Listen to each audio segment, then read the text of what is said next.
Hey there, horror fans. Welcome back to the channel. Today, I've got a spine-tingling tale about goblins that'll keep you on the edge of your seat. Imagine being deep in the woods, a chill in the air, and suddenly you hear a mischievous cackle echoing through the trees. Goblins, creatures full of eerie charm and mischief. Buckle up, because we're diving into a story soaked in legend, fear, and a little bit of dark humor. So picture this. A small village nestled against a dark, twisted forest.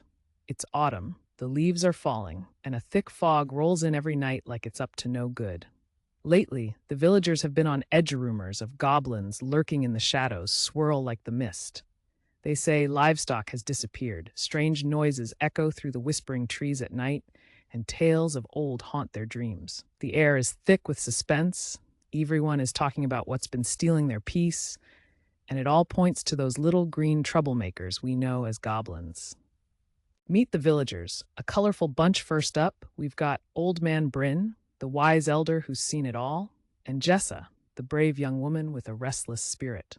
They've gathered in the town square, lanterns flickering overhead, voices low and anxious.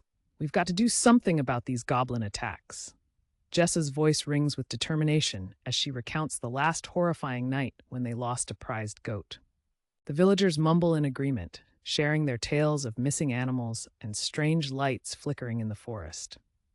The fear is palpable. You can almost feel it hanging in the air. They're torn between facing this menace head-on or staying hidden behind their locked doors.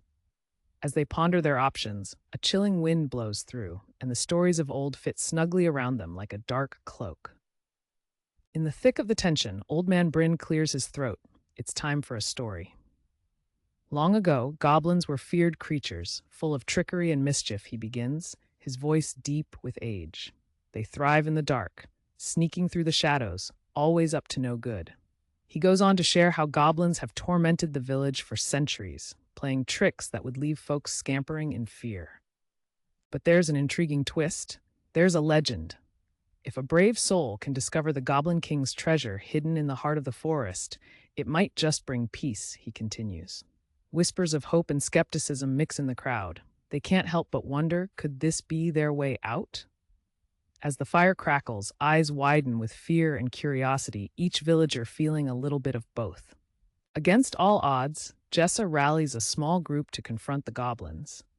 They decide to enter the forest at night, armed with makeshift weapons and a healthy dose of fear. What are we even doing? One villager mutters as they step into the inky darkness, flanked by towering trees that seem to whisper secrets. The deeper they go, the more intense the unease becomes. Shadows shift all around them, and soon they hear maniacal laughter, like something straight out of a nightmare. Suddenly, ghostly figures appear, darting between the trees with ghastly glee. "Run!" screams one villager, but Jessa holds firm. "Wait, we can't let fear control us." With adrenaline pumping, they forge ahead, determined to find the Goblin King. The laughter echoes ominously, mingling with heartbeats pounding in their ears as they realize the goblins aren't just myths anymore. They are tangible, and they are angry. Amidst the chaos, the group draws a line in the sand, finding strength in numbers. As they face the goblins, something shifts. Their eyes reveal not menace, but desperation. One goblin, with wild hair and soulful eyes, pleads, "We're starving. We took what we could find." The villagers freeze. Could these creatures truly be desperate rather than malicious?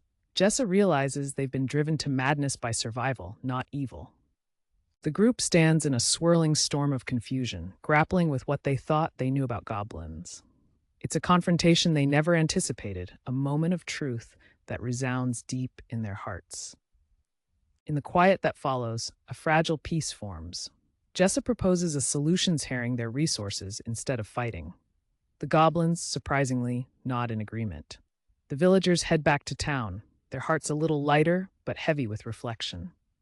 They've lost friends, but gained an understanding of something they once feared. As the fog lifts, life starts anew, and the goblin stories shift from horrors to legends of coexistence. So, what did we learn from this wild journey? Sometimes fear creates monsters where there are none, and understanding can turn enemies into allies. So are goblins truly horrors lurking in the shadows, or misunderstood beings seeking help?